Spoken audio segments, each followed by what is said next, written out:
You go. That's quarterback and running back. Let's move along to the tough one here, man. Wide receiver.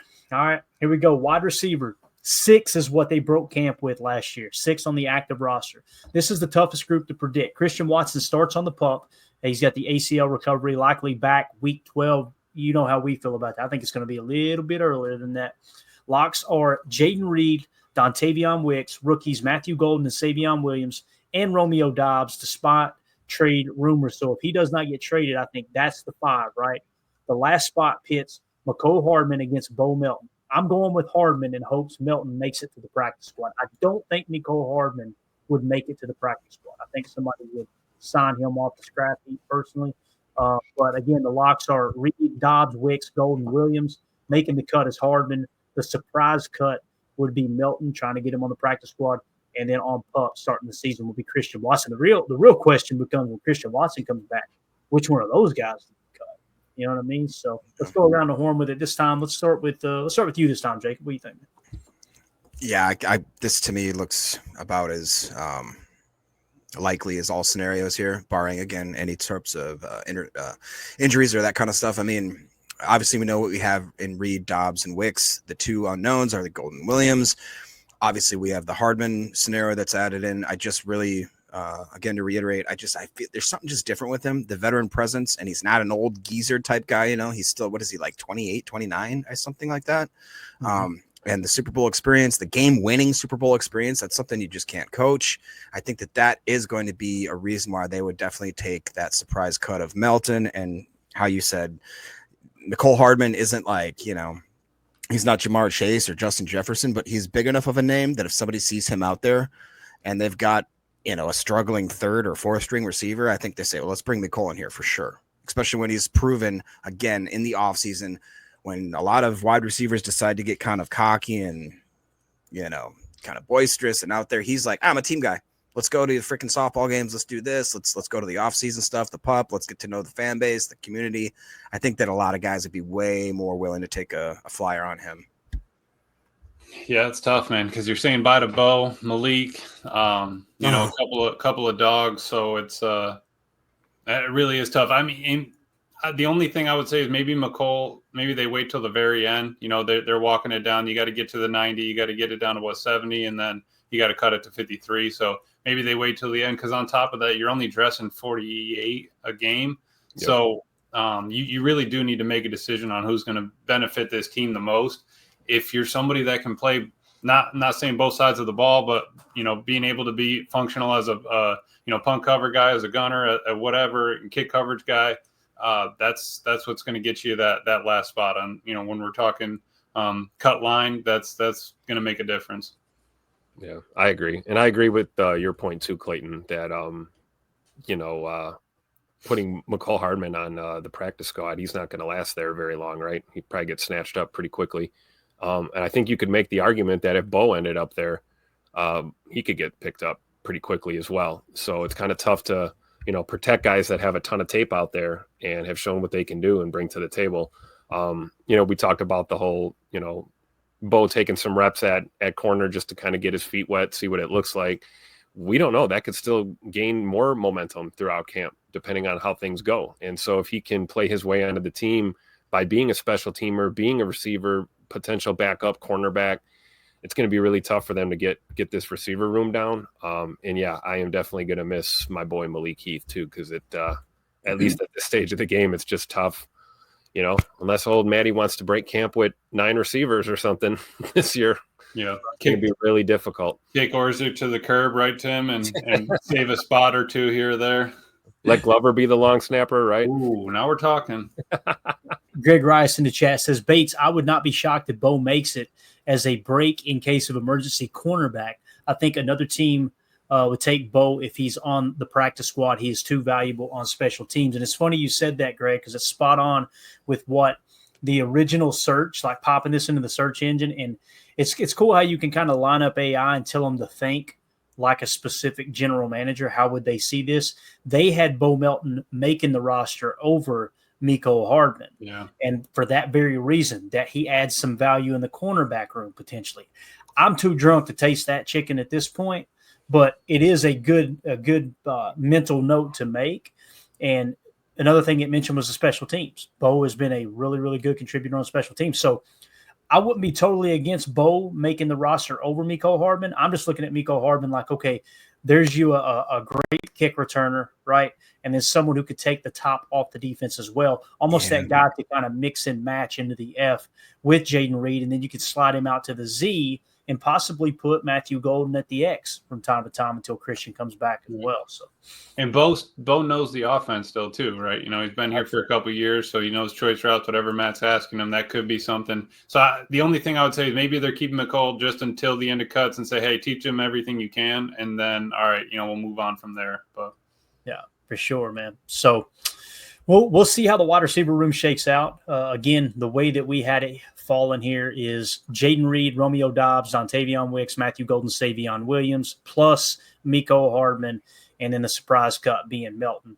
And here's the thing, too. They could carry 7. They've carried 7 before, not recently, but they have carried 7 for sure. I'm going to pop this up. I'm going to drop this down for just a second. I want you guys to look at this tweet that went out. Matt Schneidman put it out. All right, so here's the thing. There's going to be some grunting, and everybody on the podcast is going to be like, what in the world are y'all watching over here? This is Matthew Golden running routes. His feet are quick, don't get me wrong. But the thing I really want you to key in on, watch his hands on the second and third clip here. We'll just start with the feet first here. Here we go. How quick, dude. I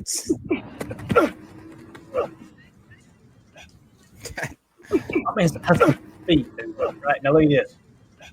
Long. Yeah.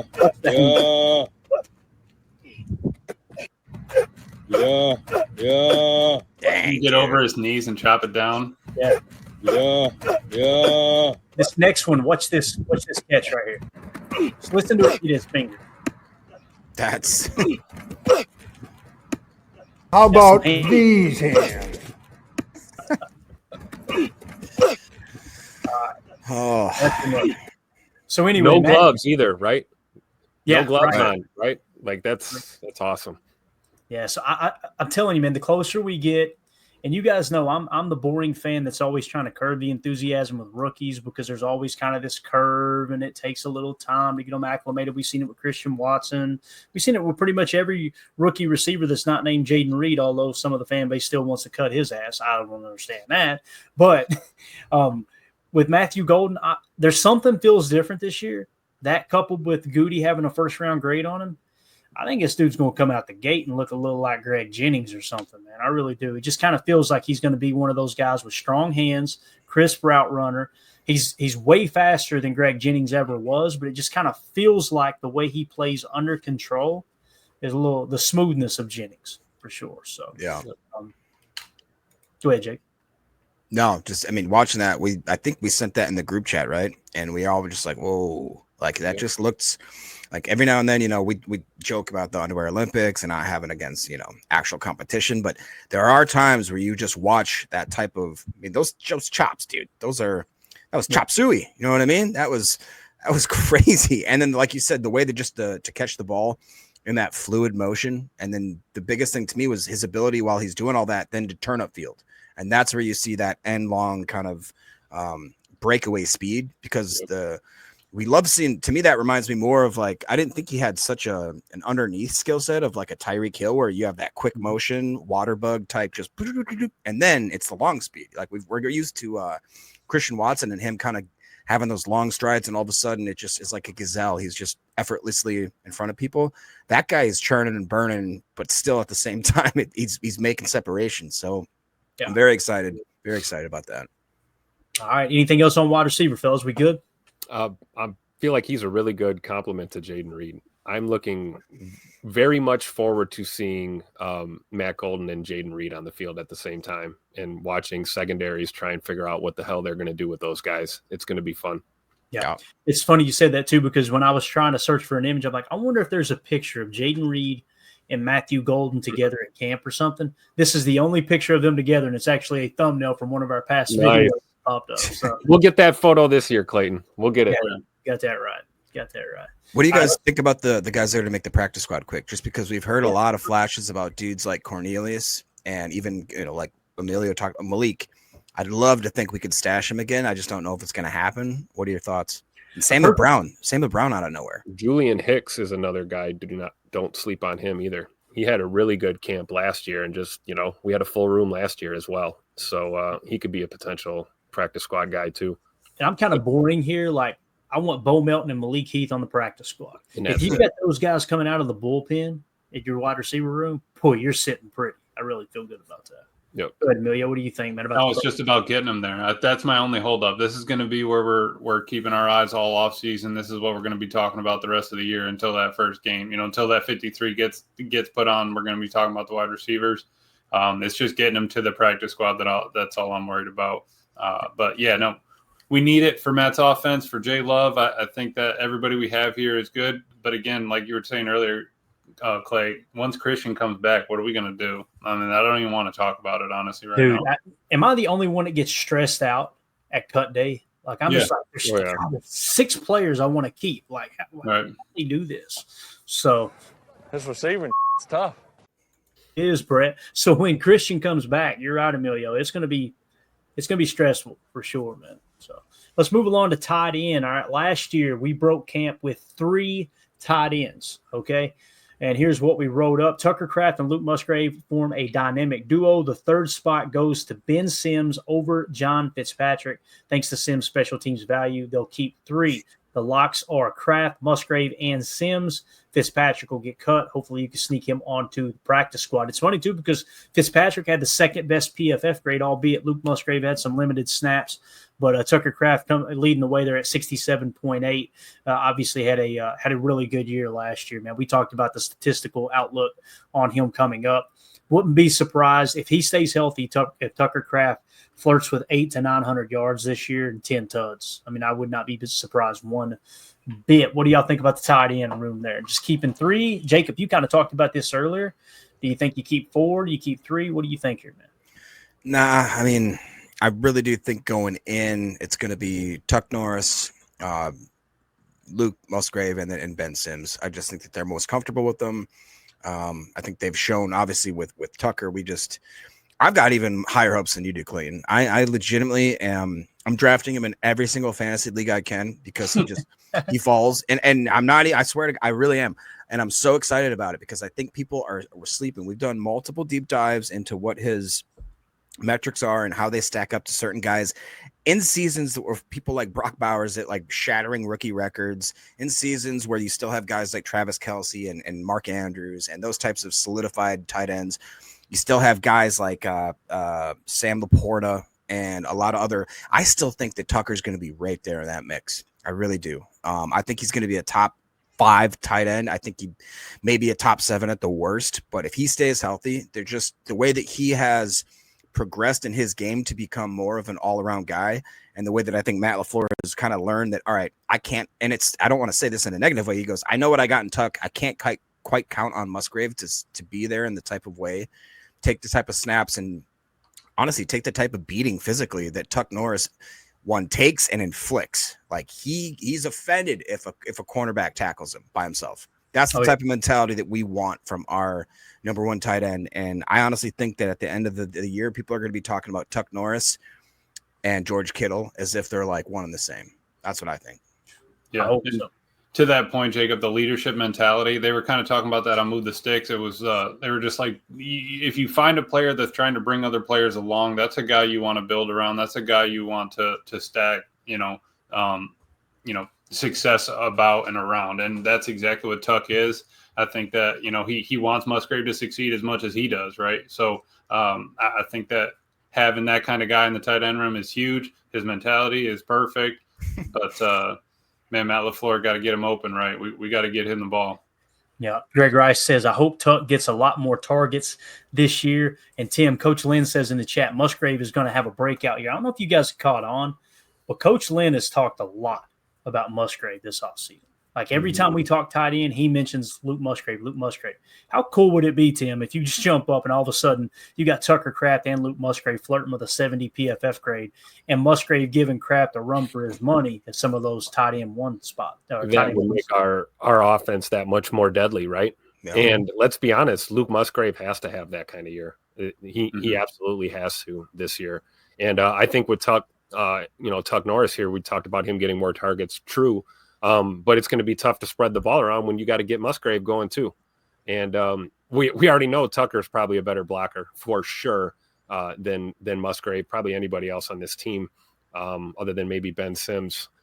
So I agree with this, this projection here. I think it's Kraft, Musgrave, and Sims. Fitzpatrick being on the bubble. Another guy, I liked the football he played for us last year. Obviously, other than missing the block on the opening kickoff against the Eagles and almost costing Keyshawn his life. But other than that, I thought he was pretty good. So there's a lot to like about the tight end room. And I think it's not hyperbolic at all for Coach Len to be high on Musgrave because, the dude's been kind of cheated by injury and hasn't really had a chance to really get it going. We saw flashes from him. We saw him show up to OTAs looking like a new man. So I don't know. I think you could be right, Coach. Musgrave could have a breakout year. Let's get down to the hard part, boys. Offensive line. This is a tough one here, man. Real quick before we transition, could I ask Coach to put in the chat what he would consider a breakout year statistically, or maybe just like in his role? And I'm not pushing back. I honestly think that I would love to see it. I want to see it. I just want to know, like, if Tuck is getting, like, I envision Tuck getting somewhere between like 700 and 800 yards. I really do think he's going to be that impactful. So what does that leave over while we have that crazy wide receiver group, the deep running back group? Where does Luke Musgrave, what level does he have to hit for us as Packer fans to say we need to bring him back, or you know what I'm trying to say? Like, I want him to succeed, but realistically, what's the number with all the other talent on the field and him being such a, I don't want to say a slow start, but a second string tight end? That's tough. What's your slice of the pie is basically what I'm saying. There you go. Right. Coach is saying 30 catches, 600 yards. To the breakout point, Jacob, did you listen to that PFF pod where they picked Tucker as a breakout guy? Yeah, I did. I love that. Yeah, love that. Absolutely. Yeah, Coach Lynn says 30 catches, 600 yards, 5 tuds. If Luke Musgrave hits 600 yards receiving and Tucker Kraft is somewhere between 600 and 800 himself, Jordan Love probably having an MVP caliber season. Sign me up, Coach. That would be absolutely awesome. I was going to say 400 yards. I was going to say if Musgrave cracks 400, there you go. Yeah, if Luke gets 400 this season and I thought he said turds there for me. He says turds. So, yeah, that would be, to me, 400. Sorry, did you say turds? Yeah, there, right. Yeah. So if he cracks 400 yards, I think it's a great year for Luke Musgrave. He hits 600. Tucker might be looking over his shoulder a little bit, like, hold up a minute. Second rounder might be passing the third rounder up. Coach Lynn says if he stays healthy, that into the playoffs as well. Got you. That makes sense, Coach. Yeah, that makes more sense. Yep. I agree with it too. Because in my head, I was like about 300, maybe 2 or 3 tuds. And just him just being consistent and maybe improving his blocking a little bit in weird situations and 2 tight end sets where it's like, you look at some of those right there with the pass blocking, to me is, like Tim said, that's probably your glaring need right there if you had to look at a chart. But yeah, I remember us watching we were doing the Jordan Love Chalk Talk the other day, the film breakdown. You guys, if you're new here, you can find that video. Just go cycle through the videos right here. Should be just a day or two ago. We did a Jordan Love film breakdown, and there was one play on there where Luke Musgrave had the lookout block. You could see him scream, "Look out" for Jordan Love because he just got olayed completely. So